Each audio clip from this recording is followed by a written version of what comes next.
And this is really all that you have to do in PentaOPDI to get going. The rule engine step needs a couple of configurations. One is the rules file name. I will show you in a minute how to create one of those. And then you need to define where the main output of the step goes. In this case, to the filter row step. Where the detailed results go. In this case, the dummy step. And you should select what type of data is output to this detailed step. So you could select to pass only failed rules or passed rules. I'll tell you more about that in a minute. Let's select for the moment to only output failed rows. Okay, so the only thing that is missing here really is the rules file name.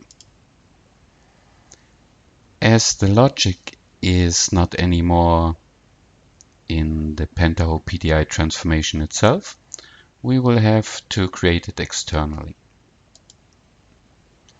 And therefore, we have a web application which allows you to create the rules. Let's log in. Okay. The main point here is that you have a link to the projects. Okay, it's empty. And let's create a new project. Okay, we give it a name.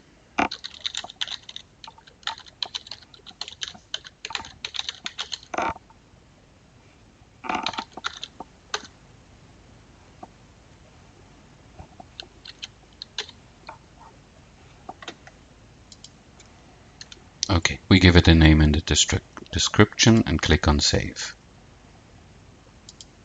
Okay, so now we have a project here.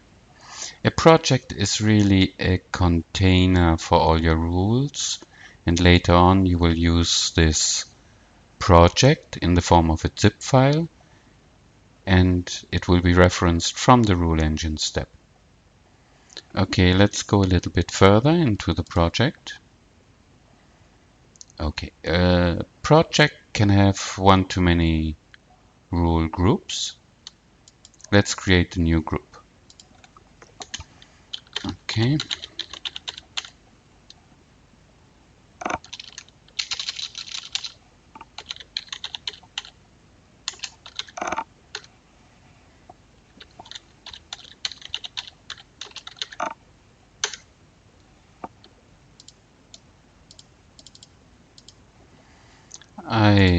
I've given it a name and a description and a valid from and a valid until date.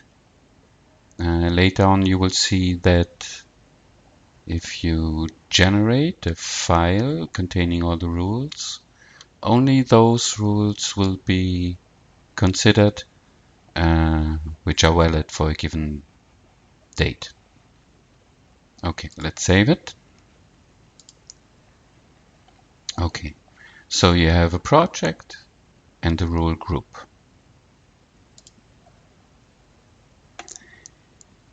A project and a rule group.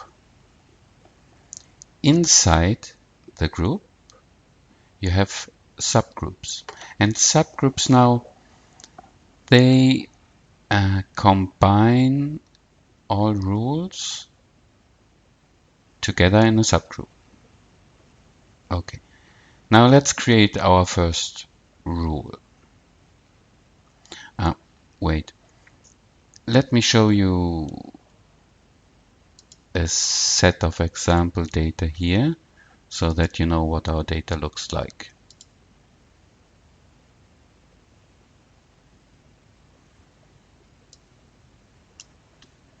Okay, so we have an ID in each row, the name of the airport, the city, where the airport is, the country.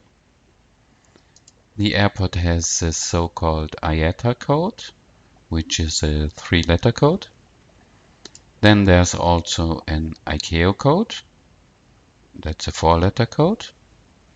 And then we have latitude, longitude, and the altitude of the airport. Okay. Now let's create a rule which checks that the altitude is not lower or higher than a selected value.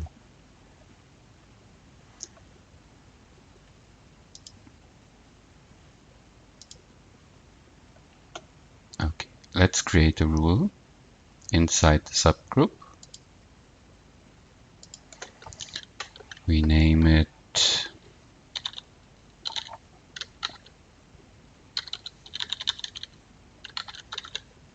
and give it a description.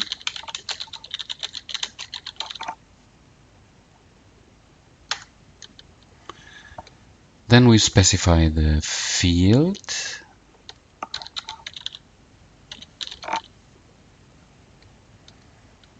And we select what type of data. Next, you have a list of so-called checks where you can select from.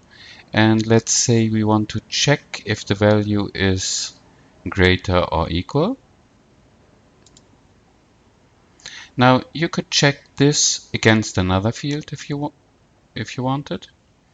But in this case, we want to check the altitude against the fixed value. And we say we want to check that the altitude field is greater or equal to 0. And now we have to specify a message for the condition that the rule passes and a message for the condition that the rule failed.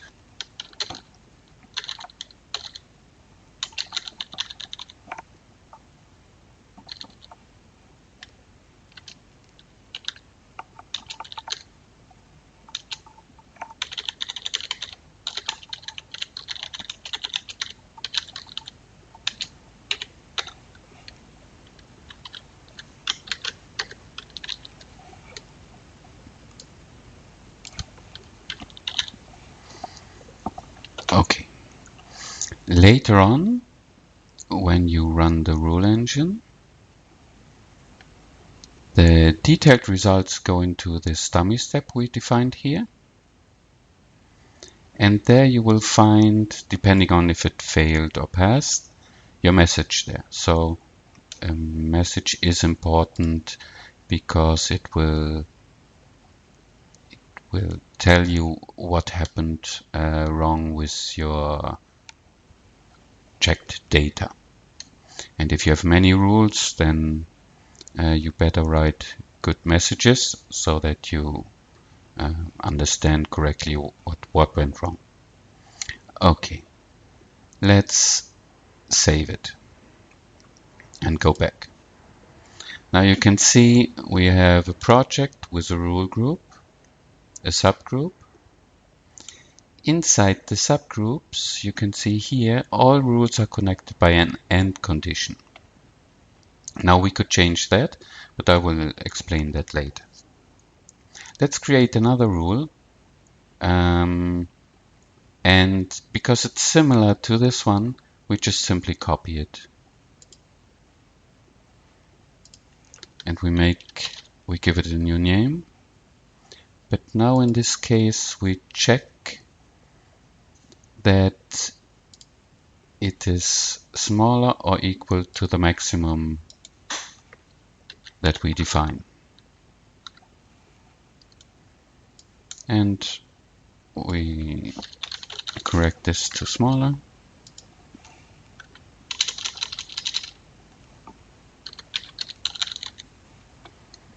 Okay, that's really all. Okay, now we have a set of 2 rules, and they belong to the project Airport Quality Checks 01. And one is checking if the field altitude is greater or equal than 0, and the other one is checking if the altitude field is smaller or equal than 12,000. Okay. Once you've done that, we can create a file. We click on Generate File here. We select the project. There's only one at the moment. And we can specify a validity date.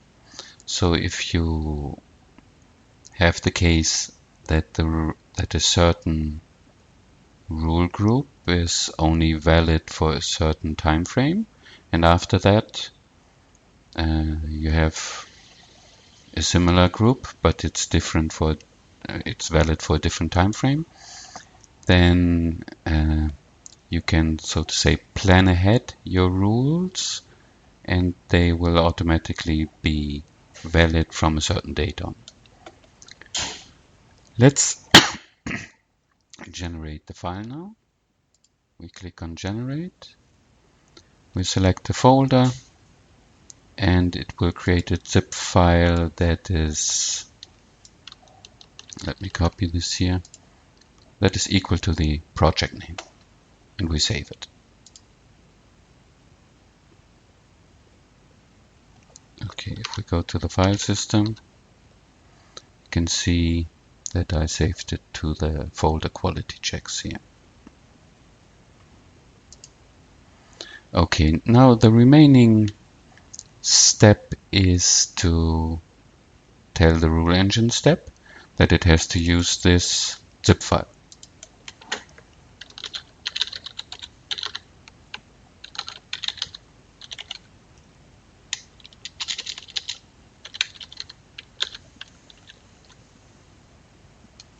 So that's the folder and the name of the zip file. The output, the main output, will go to the filter row step, and the detailed results will go to the dummy step. Okay, we save it, and now we're ready to run it. Well, actually, let's see in the preview what arrives here at the dummy step, where all the failed rows arrive.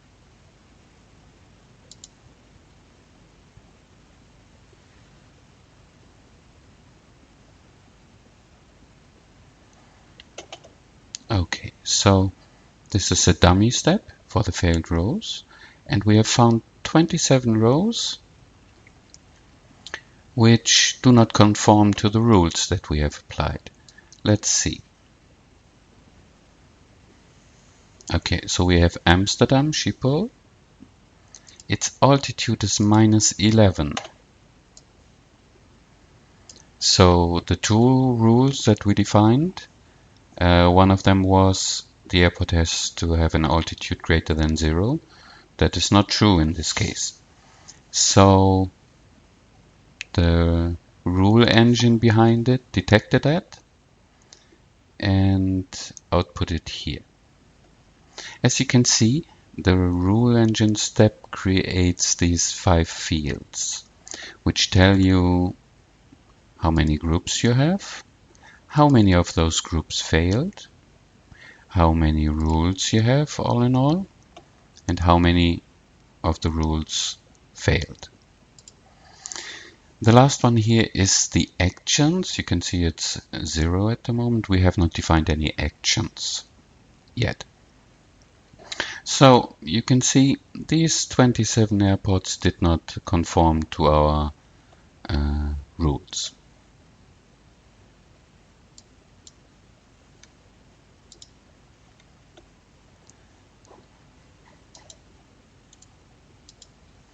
On the other hand, you could look at the